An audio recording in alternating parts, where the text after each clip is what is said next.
Hello guys, welcome back to my new blog. તો દોસ્તો, આપણે ફરી એક નવા બ્લોગમાં આવી ગયા છે અને આજે આપણી ઉપર તમે જોઈ શકો છો વાતાવરણ કેવું લાગે છે મિત્રો.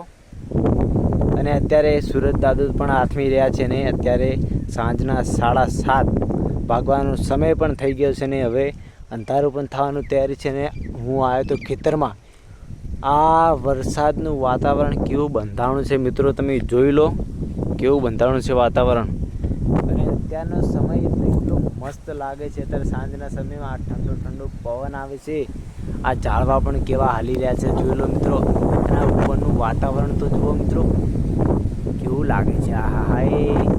તો કમેન્ટ બોક્સમાં તમે કમેન્ટ કરજો કે તમારા સાઈડમાં કેટલો વરસાદ થયો અને કેવું વાતાવરણ છે દોસ્તો. અમારી સાઈડમાં હજી વરસાદ નથી થયો અને આપણા ઉપરનો નજારો તમને દેખાડો કેવો લાગે છે. જોઈ લો આ વાદળા તમને દેખાય છે ને. તો દોસ્તો, આવા જ બ્લોગ બનાવશું મિત્રો અને મને સપોર્ટ કરતા રહેજો. આપણે ફરી એક નવા બ્લોગમાં આવી ગયા છે ને મિત્રો, તમે બધા મને સપોર્ટ કરતા રહેજો. આવા જ બ્લોગ હું બનાવું છું ને તમે જોઈ લો કેવું વાતાવરણ બંધાણું છે અત્યારે. તો આપણે હવે ઘરની સાઈડ ગઈએ અને આપણે નોકરીની એ શિફ્ટ છે એટલે હું આવા વિડીયો બનાવી શકું છું મિત્રો. કારણ કે વિડીયો બનાવવાનો સમય મને મળી રહેશે એટલે તમારા માટે હું ખેતરના આવા બ્લોગ બનાવું છું મિત્રો.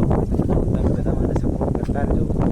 તો જોઈ લો કેવું વાતાવરણ છે અને અત્યારે ખુલ્લું અને આટલા 2-3 કિલોમીટરમાં બસ આ રહી એક આ ઝાર ઊભી છે ને પેલી સાઈડ થોડી ઝાર વાયેલી છે.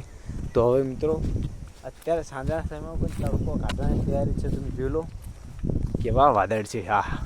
તો મિત્રો તમે બધા મને સપોર્ટ કરજો, આવો સપોર્ટ કરતા રહેજો. આપણે એની પહેલાં એક બ્લોગ અપલોડ કર્યો હતો, એના અંદર 4 વ્યૂ આવ્યા હતા અને એની પહેલાંની બ્લોગના અંદર 28 વ્યૂ આવ્યા છે. તો સારો એવો સપોર્ટ મળ્યો છે તમારો. તો આવો બધો મને સપોર્ટ કરતા રહેજો. મળીશું નવા બ્લોગમાં. જય માતાજી.